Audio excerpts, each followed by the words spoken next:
जब बीज और दवाई घर की हो जाएगी तो उसको खेती में खर्चा है जो आधे आधे से भी कम हो जाएगा। तो मेरा प्रत्येक किसान से यही कहना है कि वो जैविक खेती करे और सारे आदान है जो घर के बनाएं। उनको अगर इसके बारे में जानकारी नहीं है तो कृषि विज्ञान केंद्र जाएं और वहाँ इसकी पूरी जानकारी लें। और मैं तो ये कह रहा हूँ कि आने वाले 5-7 साल में मेरे से प्रभावित हुए हैं। मेरे गाँव के करीब, पहले मैं अकेला किसान था, धीरे धीरे साल 10 साल बढ़ते बढ़ते 700 किसान बढ़ गए। तो लगता है कि अगर मेरे साथ 700 किसान जुड़ गए हैं। अभी राजस्थान में खूब प्रचार प्रसार हो रहा है और लोगों का ये कोरोना के बाद इम्यूनिटी वाला सिस्टम होने के बाद जैविक की मांग बढ़ गई है। तो किसानों का भी ऑटोमेटिकली जैविक खेती की तरफ आ रहे हैं, लेकिन उनको अगर ध्यान नहीं है कि कैसे करनी है, तो उसके लिए ये तो मेरा कहना है कि या तो किसी किसान से सलाह लें या फिर कृषि विज्ञान केंद्र जाएँ और वहाँ सलाह लेके और जैविक खेती की तरफ रुख करें। रावल साहब, आपके सफ़र की बात तो हमने की, बात करें भविष्य की। आपकी भविष्य की क्या योजनाएं हैं खेती को लेकर, और क्या नए प्रयोग आप करने वाले हैं, और क्या नए उत्पाद हमें और हमारे किसान साथियों को देखने को मिलेंगे, बताइए।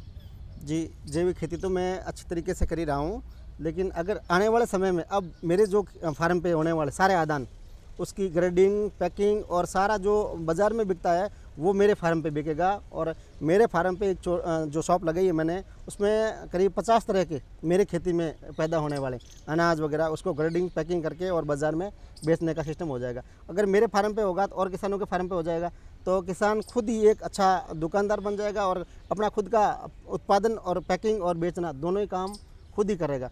तो आने वाले समय में किसान इस प्रकार अच्छा एक बिजनेसमैन भी होगा साथ साथ में खेती के साथ। रावल साहब, आपको जानकर, आपसे बात करके ये तो हम समझ गए कि आपका जो लक्ष्य है, आपका जो उद्देश्य है, सिर्फ अपना विकास करना नहीं है, बल्कि आप अपने साथी किसानों का भी हाथ पकड़कर उन्हें उन्नति की राह पर आगे ले जा रहे हैं। ये तो वही बात हुई कि मैं अकेला ही चला था जानिबे मंजिल, मगर लोग यूं मिलते गए और कारवां बनता गया।